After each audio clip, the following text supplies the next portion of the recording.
সকালে বাসি কাজগুলো ফুল এনার্জি নিয়ে করি, তারপরে স্নান করার পর একদমই মন চলে না, মন বলতে শরীর চলে না। তখনও কোনো কিছুই করতে ইচ্ছা করে না, মনে হয় স্নান করে এসে ঘরে বসে থাকি। স্নানের আগে হোক পরে হোক কাজ আমাদের সারাদিনই করতে লাগে। যতক্ষণ চোখ দুটো বন্ধ হবে না, ঘুমাবো না, তার আগে কিন্তু আমাদের কাজ করতেই লাগে। স্নান করার পর কত দেখো কাজ, আরো হাঁড়ি বোতলে বালতিতে জল ভরা, তারপরে সে রান্নাঘরে ঢুকবো, বেরোতে বেরোতে মোটামুটি 2-3টে বেজে যায়।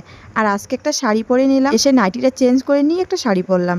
আর কালকে দেখো খিচুড়ি নিয়ে এসেছে প্রসাদ, বাবা লোকনাথের পুজো হয়েছে, কিন্তু খিচুড়িটা নষ্ট হয়ে গিয়েছে, যে গরম পড়েছে। আর পান্তা ভাত রয়েছে, কালকে খিচুড়ি খেয়েছি, আমার এগুলো খেতে হবে। উনানে রান্না করবো। খড়িগুলো অনেকদিন থেকে দেখো একদম জল পড়তে পড়তে খড়িগুলো একদম ভিজে গেছে, তাই ভাবলাম যে এই কটা খড়ি একদম শেষ করে দেই, ওই জন্য রান্নাটা উনানে করছি। তো এই যে গলা রুটি দুটো করে নিই। ভাত খিচুড়ি দুটোই আছে, কিন্তু আমার খেতে ইচ্ছে করেছে গোলা রুটি। খিচুড়ি তো নষ্ট হয়ে গিয়েছে, খিচুড়িটা খাবো না, আর পান্তা ভাতটা খাবো। জানি না খেতে খেতে 2-3টে বেজে যায়, খাওয়া হবে কিনা। তো আমি ওকে বললাম যে গোলা রুটি খাবা, ও কিন্তু পছন্দ করে না। তো ও খাবে না, তো কি হয়েছে, আমার তো ভালো লাগে, তাই আমি দুটো বানিয়ে ফেললাম। আজকে উনুনে গোলা রুটিটা করছি। উনুনে রান্না সবকিছুই ভালো লাগে, কিন্তু সময় পাই না করতে। এখন ছেলেকে নিয়ে শর্টকাটে গ্যাসের মধ্যেই করে নিই। এমন হয়ে গেছে আমার, কিভাবে যে কষ্ট করে কাজগুলো করি তোমরা নিশ্চয়ই ভিডিওতে দেখতে পারবে আজকে। কি কষ্ট করে আছে ছেলেকে নিয়ে আমি কাজগুলো করছি, সবটাই বিপদ। আর সেই গোলা রুটি আমি নামিয়ে আগে বরকে খেতে দিলাম, কিন্তু ওর মুখটা দেখো, একদমই পছন্দ করে না। কিভাবে খাচ্ছে মানুষ বুঝতেই পারছে, যেন জোর করে আমি ওকে খাইয়ে দিচ্ছি, কোনো এনার্জি নেই খাওয়ার। এরকম করেই খায় যেগুলো পছন্দ করে না। আর এখন নিয়ে এসেছে মাছ আর মাংস। বর বাজারে বাগ আমাকে হাতে ধরিয়ে দিয়ে ও কাজে বেরিয়েছে, আর আমাকে এখন একা সবটা সামলাতে হবে। এখন নিয়ে আসলে দেখো মাছ, 4টে মাছ নিয়ে এসেছে। আমি চিকেন খাই না দেখা, আর এখানে দেখো চিকেন নিয়ে এসেছে, বাবা ছেলে চিকেন খাবে। তো এখন ধুয়ে নিয়ে এসে ও তো চলে গেল, বাজার দিয়ে চলে গেল ও।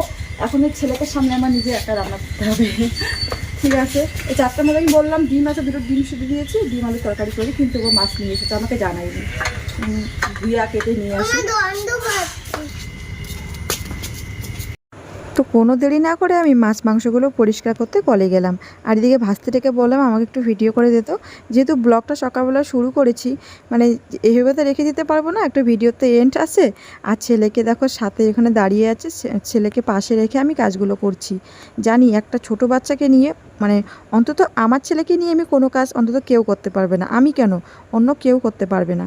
যেখানে বলি বাবা এখানে নোংরা, এখানে মাছের জল আসিস না, ও ওখানেই যায়। আর এখন দেখো আমি কিন্তু ভাতটা বসিয়ে দিয়ে এদিকে মাছ আর মাংসগুলো পরিষ্কার করতে গিয়েছিলাম, এসে এদিকে আমার ভাত একদম বেশি সিদ্ধ হয়ে গিয়েছে, ভাতটা নষ্ট হয়েছে।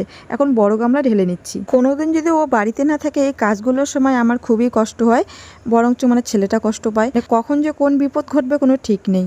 এই যে দেখো গরম ভাতটা আমি এখানে রাখছি, আমার ছেলে এসে হাত দিতেও পারে, ওর তো বিশ্বাস নেই আমার ছেলে এরকমই, তো তাই অনেক সাবধানের মধ্যেই করি। আর ছেলেকে, আর আমার ছেলেটা এমনই হয়েছে, ও বাইরে খেলবে না, একদম আমি যেখানে কাজ করব সেখানেই থাকবে, সবসময় দুষ্টামি বুদ্ধি। এমনি সময় কিন্তু ঘরে থাকতে চায় না, কিন্তু যখন কাজগুলো করব তখন এসে আমাকে জ্বালাতন করবে, এটা ধরবে ওটা ধরবে, এরকম করে। আর এই কারণগুলোর জন্যই কিন্তু আমি দুপুরবেলা মাছ মাংস আনতে বলি না, কারণ সময়টা লাগে রান্না করা। দুপুরবেলা যা হোক ঘরে যেটা থাকে সেটা রান্না করে নিই। আমাদের বেশিরভাগে রাত্রেবেলায় বাজার করা হয়, রাত্রেবেলায় মাছ মাংস কিন্তু আনা হয়।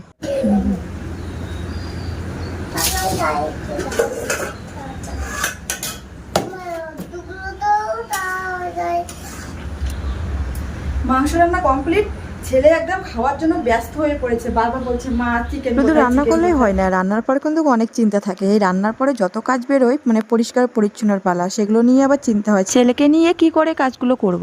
রান্না কমপ্লিট হলো, এখন বাসনপত্র মেজে আসতে হবে। আর ছেলে একা সামলাতে পারছি না, ওকে মোবাইল দিয়ে রাখছি, এতক্ষণ তাই ভিডিও করতে পারিনি।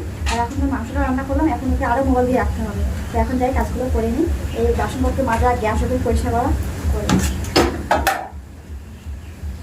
চিকেন রান্না করেছি, এরপরে ছেলেকে আজকে মাছের ঝোল দিয়ে ভাত খাইয়ে দিয়েছি, তাই ছেলের মন খারাপ। যখন ভাত খাইয়ে দিয়েছি তখন তো চিকেনটা হয়নি, আর আমি যেহেতু চিকেন খাই না, তাই আগে মাছের ঝোলটা করে নিয়েছি, তারপরে আমি চিকেনটা রান্না করেছি। তো এখন গ্যাস ওভেনটা পরিষ্কার করে নিচ্ছি, যতই দেরি হোক। আমি কিন্তু এখনও খাইনি, তো ছেলেকে খাইয়ে দিয়ে, তো বাড়িতে এখনও আসিনি, খেতে আসবে অবশ্যই। তো আমি এখন ছেলেকে খাইয়ে দিয়ে আমি এখন গ্যাস ওভেনটা বাসন আছে, বাসনগুলো মেজে এসে রান্নাঘরটা পরিষ্কার করে নিয়ে তারপরে খাবো। কোনো দিন মনে হয় যে খুব খিদা পেয়েছে, আগে খেয়ে নিই পরে কাজগুলো করি, কিন্তু খাওয়ার পর যে শরীরটা এতটাই ভারী হয়ে যায়, কোনো কাজেই করতে ইচ্ছা করে না। তাই যত দেরি হোক না কেন, মোটামুটি 5টা বাজুক 6টা বাজুক, তবু আগে ঘর দুয়ার পরিষ্কার করবো, তারপরেই কিন্তু খাবো।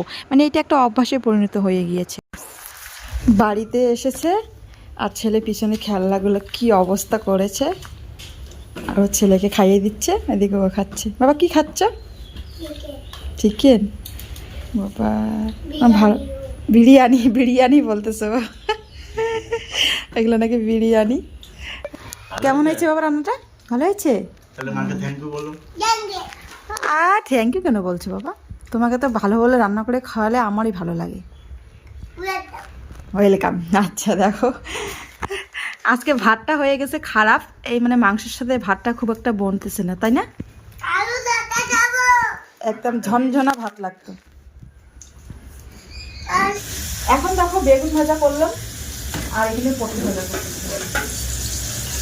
পটল ভাজা করছি, তখন শুধু মাংস ছিল, মাংস দিয়ে খাওয়া শান্তি হয়নি, তাই এখন বেগুন ভাজা করছি। আর হচ্ছে পটল ভাজা করলাম, আর যে ভাত করলাম, তখন ভাতটা নষ্ট হয়ে গেছে।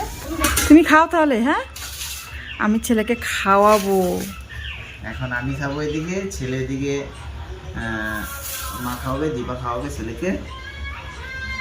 আমি আবার খেয়ে ছেলের ওখানে যাবো, তারপরে আবার দীপা শেষে আমাদের খাওয়া দাওয়া। চলে এসেছে আমার হিরো, আমার হিরো চলে এসেছে। তুমি তো বললে না মাংসটা কেমন হয়েছে? ভালো হয়েছে সত্যি? তো তখন তো ওই যে মেরমেরা ভাত খেয়েছো, এখন তো এই ভাতটার সাথে খাচ্ছ, ভালো লাগছে? আচ্ছা, সত্যি মানে কষ্ট করে রান্না করার পর যদি গার্জিয়ান ভালো করে খেতে না পারে শান্তি মতন করে, তাহলে খুব খারাপ লাগে। তো ঘড়িতে এখন রাত্রি 1টা বাজে, আর ওরা দেখো বাবা ছেলে ঘুমিয়ে পড়েছে, আর আমি এদিকে বসে বসে ভিডিও এডিট করছি। তো ঠিক আছে বন্ধুরা, মশা আমায় শেষ করে দিল, বাইরে বসে আছি, মর্টিনও জ্বালাইনি। তো এখন 1টা বাজে ভিডিও এডিট করছি। তো দেখা হবে এখন নতুন কোনো ব্লগে। টাটা।